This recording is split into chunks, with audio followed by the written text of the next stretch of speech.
I can't remember if it was actually in another video or if it was just in the comments of another video where I responded to someone who asked me my thoughts on a post-scarcity society.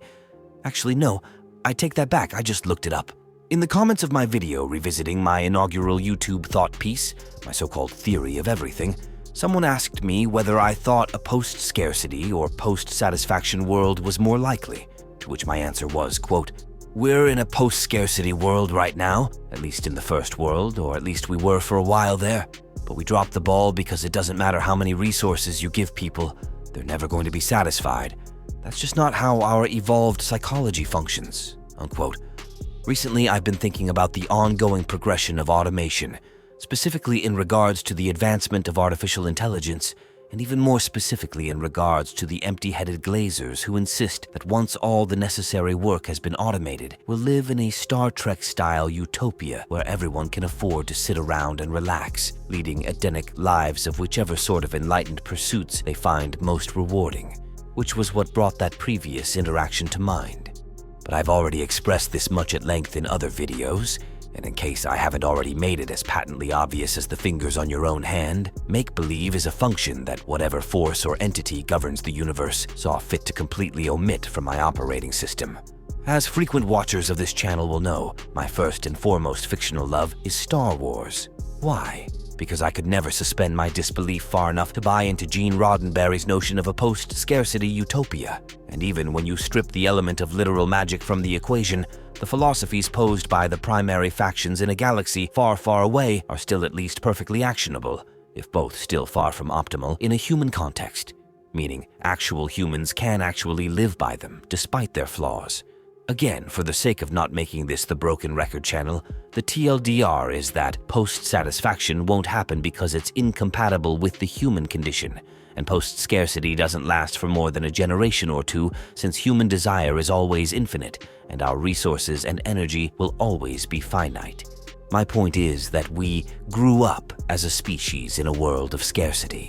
Therefore, as we know, the natural rule of use it or lose it applies just as much to the brain as it does to the body. You will always see a certain amount of developmental atrophy once the environment shifts to more heavily reward extraction and exploitation of the existing value than it does the creation of new value. Basically, imagine a desert. The land is harsh and not forthcoming with anything besides want and pain. Everything that lives there has to be hardy and capable or it will die, as there's no such thing as a fiat calorie. However, now imagine the land suddenly becomes lush and verdant. The soil overnight becomes bountiful, and what once required a concerted effort of brain and muscle power to obtain now comes to most as readily as their own thoughts. This is the sort of revolutionary short-term boon we've seen since the post-war 40s and 50s in America and the start of the Industrial Revolution in the rest of the world. The problem is, going back to our forest analogy, the trees that grow the largest the fastest overshadow and eventually starve out their less gigantic competition, rather than everybody painstakingly producing value that the rest of the ecosystem can posthumously partake in.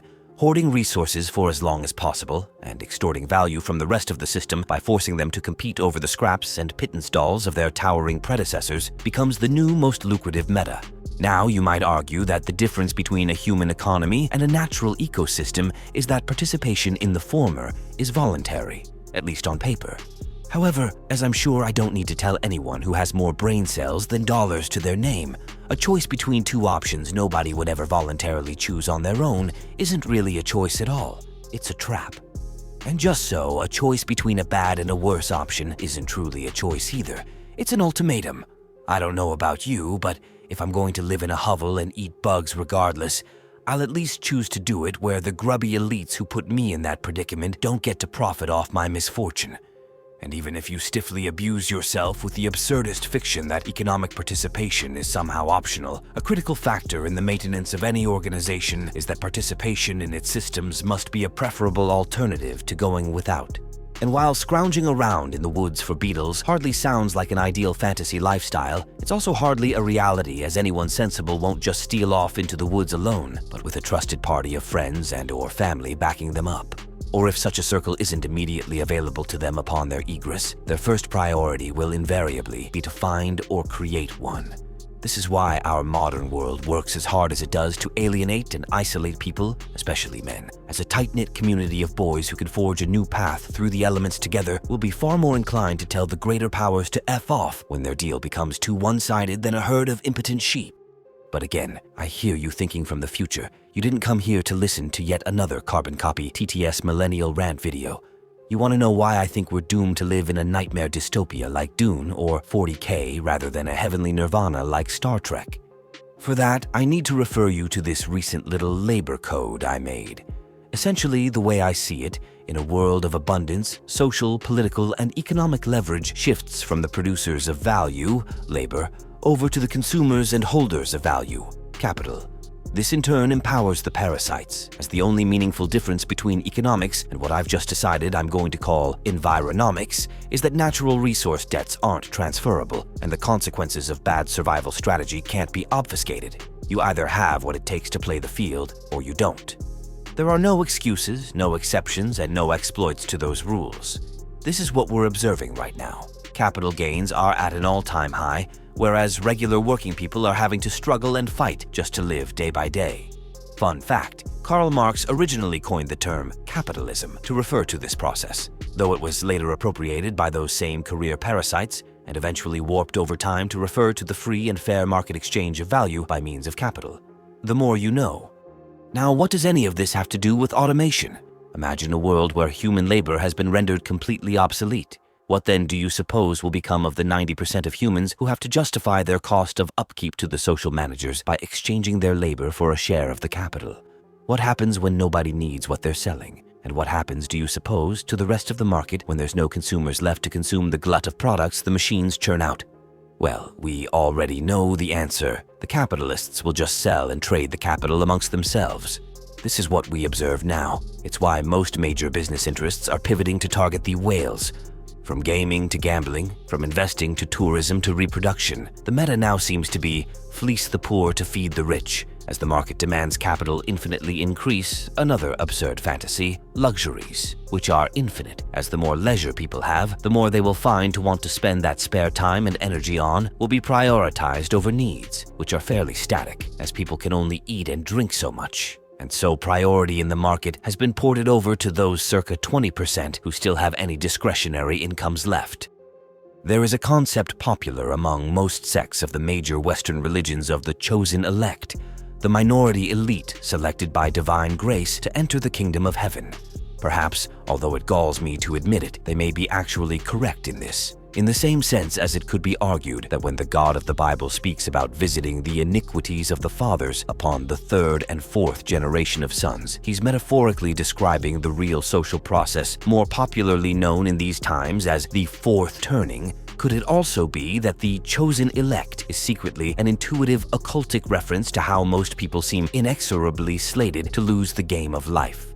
I should note that by grace ye are saved does not mean by merit. It means, effectively, by chance. That's what grace is. It's the existential favor of the forces which govern the universe. Basically, if God likes you, then you'll get to live in paradise. If he doesn't, you'll wallow in the pit for your iniquities, which just means shortcomings, not sin. And most religious teachers and scholars I've heard seem to agree hell is by far more populated than heaven. Of course, it is in the best interest of the elect to always maintain the narrative of their superior virtue, lest the doors of hell clatter in the wind as the vengeful spirits rush the pearly gates. Anyway, in case you can't tell, I'm nursing an old impotent grudge with this one, although not for the reasons you might imagine.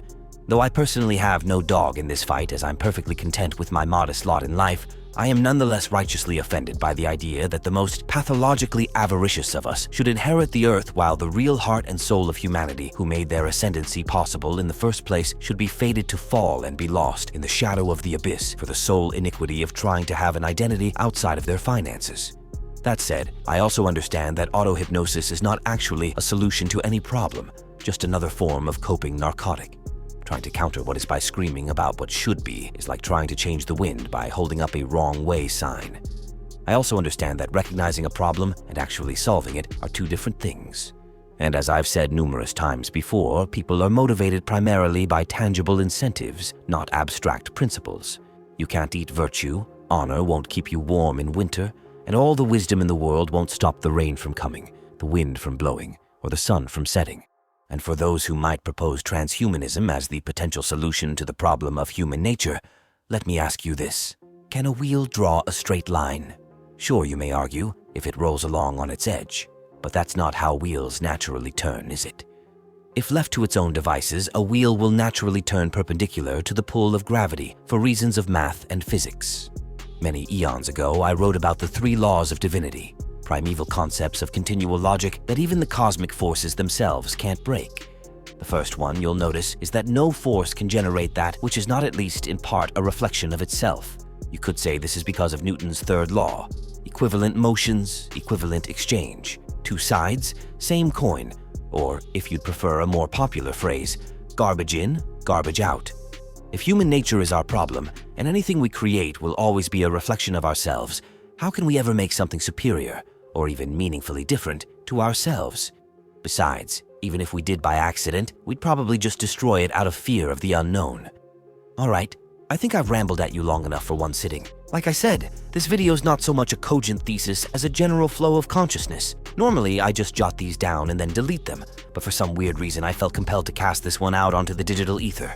So let me know what you think down below. And while you're there, be sure to check out my alternative channels, leave a like and subscribe, check out my books, and until next time, stay safe, stay sane, and remember, you can never think too much. You can only think badly.